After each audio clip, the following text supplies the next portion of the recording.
Assalamualaikum warahmatullahi wabarakatuh. Kami dari mahasiswa UIN Sultan Taha Saifuddin Jambi, Fakultas Tarbiyah dan Keguruan, Prodi Manajemen Pendidikan Islam. Video ini dibuat untuk menyelesaikan tugas ujian akhir semester dalam mata kuliah Kewarganegaraan dengan dosen pengampu Ibu Latusi Anggraini. Di sini kami terdiri dari 3 anggota yang masing-masing bekerja sama untuk memenuhi tugas dengan judul Otonomi Daerah di Negara Kesatuan Republik Indonesia. Baiklah, di sini saya akan memperkenalkan diri. Perkenalkan, nama saya Siti Aisyah dengan NIM 203220053. Dengan rekan saya ada Fitrotul Liza dengan NIM 203220059 dan Mawadatur Rahma dengan NIM 203220036. A. Pendahuluan. Gagasan mengenai bentuk negara di Indonesia sudah menjadi perdebatan sejak awal kemerdekaan, bahkan sebelum Indonesia merdeka. Negara kesatuan adalah negara yang mempunyai kemerdekaan dan kedaulatan atas seluruh wilayah atau daerah yang dipegang sepenuhnya oleh suatu pemerintah pusat. Prinsip yang terkandung pada negara kesatuan ialah memegang tampuk kekuasaan tertinggi atas segenap urusan negara ialah pemerintahan pusat. Di dalam negara kesatuan, pemerintah pusat terdapat wewenang sepenuhnya di dalam seluruh wilayah negara, meskipun wilayah tersebut dibagi dalam beberapa bagian, tetapi bagian-bagian tersebut tidak mempunyai kekuasaan asli. Personal otonomi daerah di Indonesia sampai saat ini masih menjadi bahan perbincangan baik di kalangan cendekiawan, akademisi, politisi, birokrasi, dan kalangan awam. Pelaksanaan otonomi juga ditentukan oleh politik hukum yang dianut oleh negara yang bersangkutan. Secara konstitusional yang mengatur tentang daerah-daerah atau otonomi daerah tertuang dalam pasal 18 Undang-Undang Dasar 1945.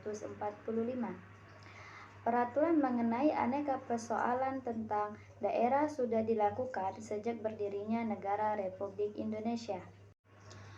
B. Tinjauan historis otonomi daerah di Indonesia.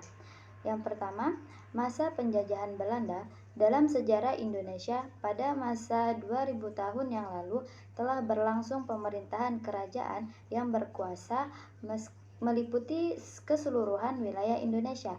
Dari awal kelahiran idealisme kesatuan dalam wilayah pemerintahan waktu itu. Masa pemerintahan Hindia Belanda, Staten General di negara Belanda diberi kekuasaan untuk mengatur urusan-urusan di wilayah Hindia Belanda yang kemudian menjadi wilayah Republik Indonesia. Ketentuan Regeringsreglement kemudian diganti menjadi Indiscretion dengan ketentuan yang sama. Penyelenggaraan sistem desentralisasi pada masa pemerintahan Hindia Belanda dilaksanakan pada tahun 1905. Sistem pemerintahan Indonesia pada masa penjajahan Belanda bercorak sentralistis. Yang kedua, masa penjajahan Jepang. Setelah ratusan tahun Belanda berkuasa di Indonesia, kemudian diambil alih oleh penjajah Jepang selama 3,5 tahun. Pemerintahan yang dibentuk pada masa penjajahan Jepang adalah pemerintahan militer. Pada masa penjajahan Jepang, Indonesia diperintah dengan pembagian urusan ala Jepang. Baiklah, di sini saya Mawadatur Rahma akan menjelaskan materi yang selanjutnya, yaitu ketiga, masa kemerdekaan Republik Indonesia. Sebelum proklamasi dikumandangkan telah berdiri sebuah lembaga di Indonesia, yaitu Panitia Persiapan Kemerdekaan Indonesia atau PPKI. Prinsip dan sistem pembagian urusan pemerintah pusat maupun pemerintah daerah dalam rangka penerapan asas desentralisasi di Indonesia tertuang dalam pasal 18 UUD 1945 Isi kandungan dari pasal 18 UUD 1945 menjelaskan tentang ketentuan tentang penyelenggaraan pemerintah dalam hal pemerintah daerah, sejarah perkembangan peraturan tentang pelaksanaan desentralisasi atau otonomi daerah di Indonesia sejak kemerdekaan 1945 sampai masa berlakunya UU Nomor 5 Tahun 1945 telah mengalami beberapa kali perubahan. C. Prinsip otonomi daerah di Indonesia. Indonesia terbentuk pada tanggal 18 Agustus 1945 yang memiliki wilayah yang luas yang terbagi dalam pulau-pulau. Indonesia merupakan negara kesatuan yang terbentuk sejak tanggal 18 Agustus 1945, tertuang dalam Pasal 1 Ayat 1 Undang-Undang Dasar 1945. Prinsip Negara Kesatuan Republik Indonesia tertuang dalam Pasal 1 Ayat 1 UUD 1945. Prinsip Negara Kesatuan Republik Indonesia tidak dapat dipisahkan dengan prinsip desentralisasi atau otonomi daerah. Prinsip desentralisasi atau otonomi daerah tertuang dalam Pasal 18 UUD 1945. Otonomi daerah juga diuraikan secara rinci di dalam Amandemen UUD 1945. D. Prinsip Negara Kesatuan Republik Indonesia. Prinsip negara kesatuan sudah menjadi landasan hukum dalam menjalankan pemerintahan di Indonesia sejak kemerdekaan Republik Indonesia pada tanggal 17 Agustus 1945. Istilah negara kesatuan digunakan dalam Pasal 1 Ayat 1 UUD 1945. Di dalam negara kesatuan, tanggung jawab dan pelaksanaan tugas-tugas pemerintah tetap berada di tangan pemerintah pusat. Kehidupan bernegara dan pemerintahan tidak terlepas dari kehidupan masyarakat. E. Perkembangan otonomi daerah di Indonesia.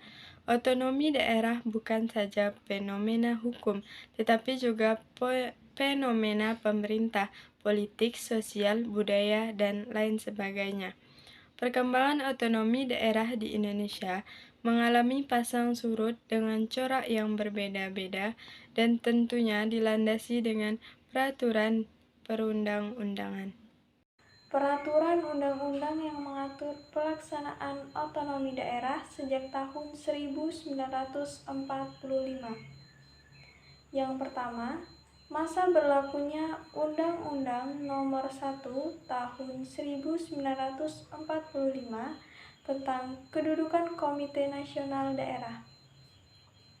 Undang-undang ini menekankan pada aspek cita-cita kedaulatan rakyat melalui peraturan pembentukan Badan Perwakilan Rakyat Daerah. Di dalam undang-undang ini ditentukan 3 jenis daerah otonomi. Yang pertama yaitu ada keresidenan, kabupaten, dan kota.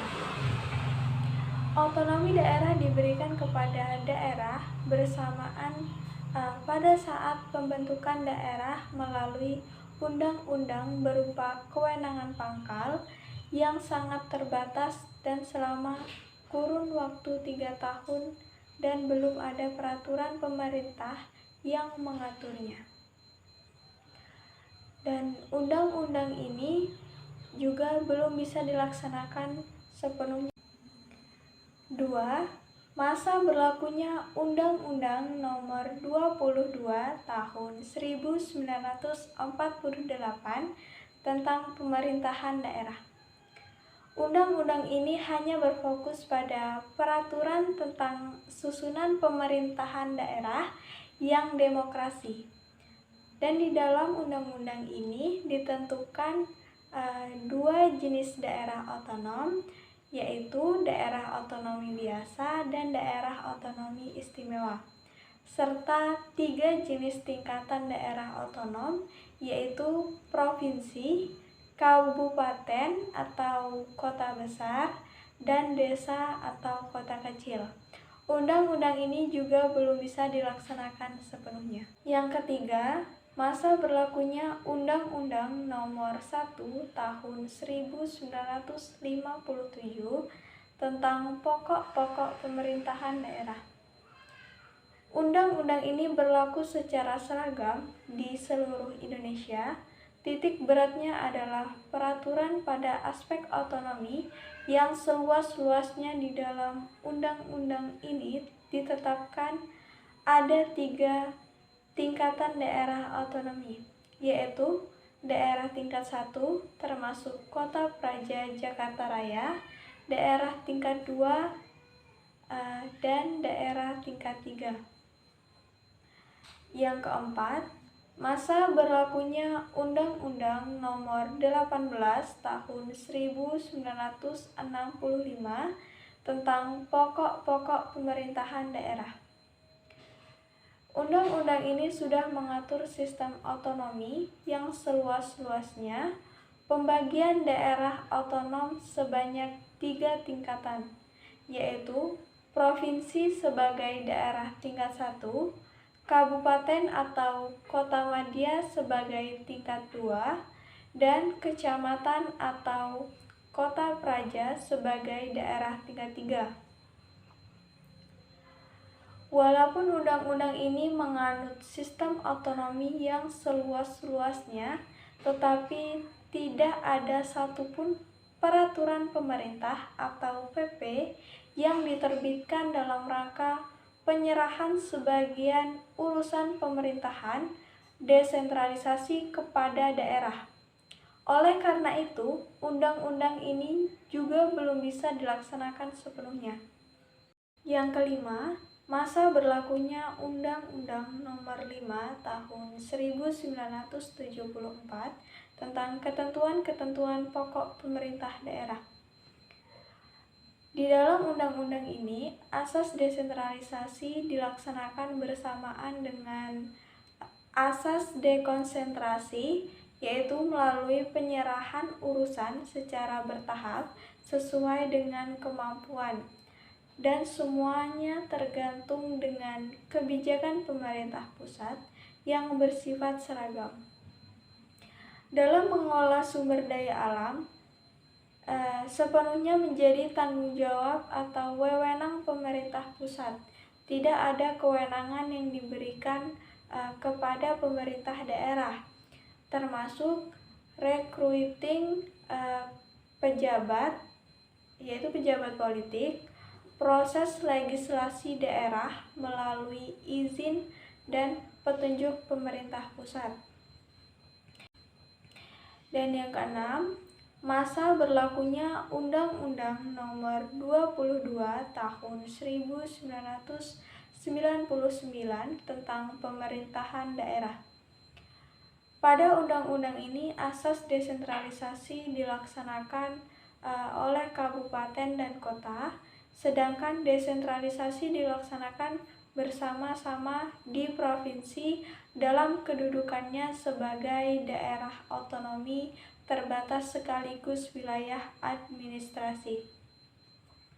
Pemerintahan daerah adalah kepala daerah beserta perangkat daerah otonom sebagai badan eksklusif daerah. Sedangkan DPRD sebagai badan legislatif daerah termasuk menjalankan pemerintah kepala daerah menjadi kewenangan DPRD. Maka kedudukan DPRD pada saat itu sangat kuat. Yang ketujuh, masa berlakunya Undang-Undang Nomor 32 Tahun 2004 tentang pemerintahan daerah. Di dalam undang-undang ini, asas desentralisasi dilaksanakan di provinsi dan kabupaten atau kota. Sedangkan dekonsentrasi hanya dilaksanakan di provinsi saja. Pada periode ini hampir mirip seperti Undang-Undang Nomor 5 Tahun 1974, yaitu menempatkan DPRD sebagai bagian pemerintahan daerah bersama-sama dengan kepala daerah. menjalankan pemerintahan daerah. DPRD merupakan bagian dari pemerintahan daerah. Kepala daerah tidak lagi bertanggung jawab kepada DPRD, tetapi bertanggung jawab kepada Presiden melalui Menteri Dalam Negeri. Undang-undang ini sudah mengatur tentang pemilihan kepala daerah secara langsung oleh rakyat. Demokrasi ada pada rakyat dan istimewanya adalah mengenal adanya otonomi daerah. Selanjutnya yaitu bagian penutup. Yang pertama, dalam sejarah Indonesia sekitar 2000 tahun yang lalu telah berlangsung masa pemerintahan kerajaan yang berkuasa meliputi seluruh wilayah Indonesia yang menyatukan seluruh kepulauan Nusantara. Nah, itu menjadi awal idealisme dalam awal pemerintahan pada waktu itu. Di mana ada dua kerajaan besar, yaitu Kerajaan Sriwijaya dan Kerajaan Majapahit. Dan pada waktu itu juga sudah mulai ada yang dinamakan dengan otonomi daerah, walaupun bentuknya berbeda dengan yang sekarang, yaitu pengaturan pemerintahan oleh raja kecil dan raja besar. Kemudian dilanjutkan pada pemerintahan Hindia Belanda. Walaupun menjadi negara jajahan, tetapi juga diberikan kewenangan, walaupun sedikit, yaitu sebagai keresidenan dan kabupaten. Kemudian diteruskan pada masa penjajahan Jepang. Yang kedua, bentuk negara kesatuan sudah menjadi tekad bulat bagi bangsa Indonesia dalam menjalankan pemerintahan, lebih mengedepankan kepentingan daerah dengan bentuk otonomi daerah. Pasal 1 ayat 1 Undang-Undang Dasar 1945 tidak bisa dipisahkan dengan pasal 18 Undang-Undang Dasar 1945, yaitu bentuk negara kesatuan Republik Indonesia dengan prinsip otonomi daerah. Perkembangan otonomi daerah sudah mengalami perubahan sejak Indonesia merdeka dan bahkan sebelumnya, tetapi pelaksanaan otonomi daerah menjadi tekad bersama bangsa Indonesia. Hal itu terbukti undang-undang yang pertama kali disahkan di Indonesia sejak merdeka adalah Undang-Undang tentang Otonomi Daerah, yaitu Undang-Undang Nomor 1 Tahun 1945 tentang Kedudukan Komite Nasional Daerah. Undang-undang itu terus mengalami perubahan sesuai dengan pasang surutnya perkembangan politik di negara ini, yaitu negara Indonesia. Tentu saja sesuai dengan karakter situasi politik yang ada hingga kini, kemungkinan akan terus berkembang dan berubah seiring dengan berjalannya waktu. Sekian penjelasan yang dapat kami sampaikan. Apabila ada salah kata kami mohon maaf. Kami akhiri. Wassalamualaikum warahmatullahi wabarakatuh.